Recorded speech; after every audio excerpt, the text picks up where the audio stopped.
Hello guys, welcome back to my YouTube channel Mahavir Studies. और मेरा user name है सन्नी राठौर। और आज हम लोग पढ़ने वाले हैं 11th क्लास का चैप्टर नंबर 1, जिसका नाम है भूगोल एक विषय के रूप में। हम 9वीं क्लास से 7वीं 8वीं क्लास से ही पढ़ते आ रहे हैं, या 9वीं या 10वीं में भी हमने पढ़ा है। एसएसटी होती है, एसएसटी में हमारे पास भूगोल भी होती है। आज हम उस भूगोल शब्द का ही मतलब जान लेते हैं और ये भी जानेंगे कि तो भूगोल जो शब्द है इसका प्रयोग सर्वप्रथम किस व्यक्ति ने किया था। ठीक है, तो चलिए बढ़ते हैं चैप्टर की तरफ बिना टाइम वेस्ट किए। तो देखो भाई, इरेटास्थेनीज ने सर्वप्रथम भूगोल शब्द का प्रयोग किया था।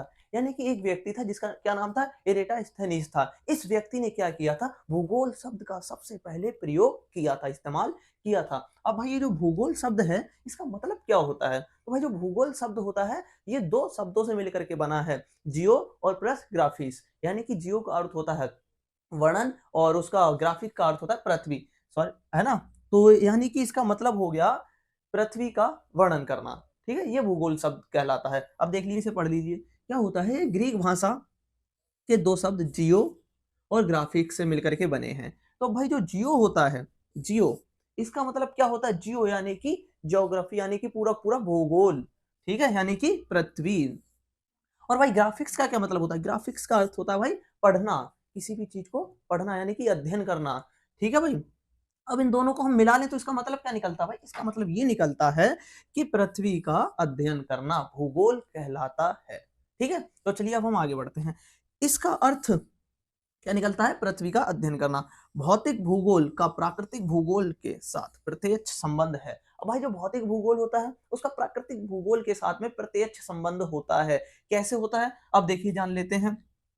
भौतिक भूगोल की सभी जो शाखाएं होती हैं, जैसे कि कौन कौन सी प्राकृतिक भूगोल के अंतर्गत आती हैं, कौन कौन सी शाखाएं आती हैं, जैसे कि भाई भू आकृति, जलवायु और समुद्री विज्ञान और मृदा विज्ञान इत्यादि, ये सारी की सारी जो शाखाएं आती हैं ये किसके अंतर्गत आती हैं भाई, ये आती हैं, सारी की सारी जो शाखाएं आती हैं प्राकृतिक भूगोल के अंतर्गत आती हैं। ठीक है भाई, अब भाई जान लेते हैं, एक भूगोल वेत्ता होता है, एक भूगोल वेत्ता होता है उसको भाई हमेशा एक चित्रकला की जानकारी अच्छे से होनी चाहिए, उससे चित्रकला में निपुण होना चाहिए, और दूसरा उससे मैथ के भी अच्छी खासी जानकारी होना चाहिए। भाई उससे अच्छी खासी जानकारी मैथ की और चित्रकला में उसे निपुण क्यों होना चाहिए भाई, उसे इसलिए होना चाहिए क्योंकि हम जब भी कोई भी मैप बनाते हैं तो मैप बनाने के लिए हमारे अंदर जब हुनर होगा चित्र बनाने का तभी तो हम मैप बना पाएंगे। लेकिन अगर हमारे अंदर हुनर नहीं है तो हम कैसे बना पाएंगे। तो इसलिए एक भूगोल वेत्ता को किसकी जानकारी होना चाहिए, किसका कला होना चाहिए, किसका टैलेंट होना चाहिए, चित्र बनाने का, क्योंकि उस भूगोल में मैप बहुत बनाए जाते हैं। ठीक है, और मैथ की जानकारी होनी चाहिए। भाई मैथ की जानकारी क्यों होगी, तो भाई आपने 9वीं क्लास में पढ़ा होगा अक्षांशक और देशांतर रेखाओं के बारे में। तो उसके अंदर भाई जो डिग्रियां हैं, डिग्रियां भी दे रखी कि ये वाला जो राज्य है ये इतने डिग्री अक्षांश पर स्थित है, ये वाला राज्य इतने डिग्री अक्षांश पर स्थित है। इस प्रकार से हमें उनकी जानकारी भी तो होना चाहिए। जब हमें उनकी जानकारी होगी, मैथ की जब हमें जानकारी होगी, तभी तो हम अच्छे भूगोल वेत्ता बन पाएंगे। ठीक है, इसलिए ये कहना चाहता है कि एक भूगोल वेत्ता को किसकी जानकारी होनी चाहिए, गणित की जानकारी होना चाहिए। ठीक है, अब देखिए भाई क्या है, एक भूगोल वेत्ता को गणित की एवं चित्रकला में निपुण होना चाहिए। ठीक है भाई, निपुण यानी कि टैलेंट होना चाहिए, यानी कि एकदम अच्छा होना चाहिए।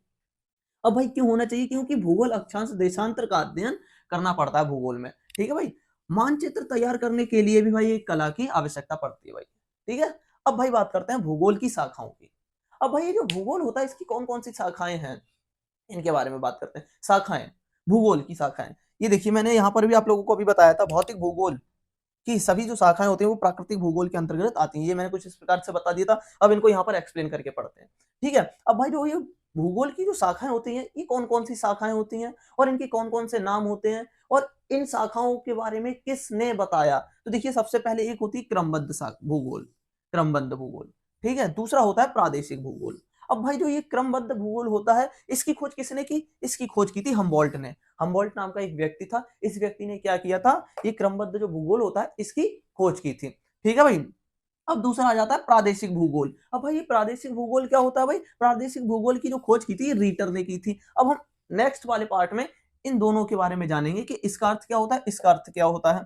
ठीक है भाई, चलो मैं ऐसे ही थोड़ा सा बता देता हूँ एक्सप्लेन करके। तो क्रमबद्ध भूगोल जो होता है, ये वो भूगोल होता है जिसमें किसी भी चीज की जानकारी होती है, क्रम वाइज की जाती है, यानी कि प्रत्येक चीज की जानकारी होती है, स्टेप बाय स्टेप की जाती है। अब भाई प्रादेशिक भूगोल की बात करें तो प्रादेशिक भूगोल में सिर्फ उन्हीं चीजों की बात की जाएगी, जैसे ये कोई भी एक राज्य है या कोई भी एक प्रदेश है, इसके अंदर भाई कोई बहुत सारे संसाधन आते हैं, बहुत सारी चीजें आती हैं, सिर्फ इन्हीं चीजों की बात की जाएगी, और इससे जो जो चीजें बाहर होंगी उनकी बात नहीं की जाएगी। इसको हम कहते हैं प्रादेशिक भूगोल। और इसकी खोज किसने की थी? रिटर ने की थी। और इसकी खोज किसने की थी? हमबोल्ट ने की थी। ठीक है भाई, तो इसी के साथ हमारा ये वाला पार्ट खत्म हो जाता है, और नेक्स्ट पार्ट में वीडियो खत्म हो जाएगी।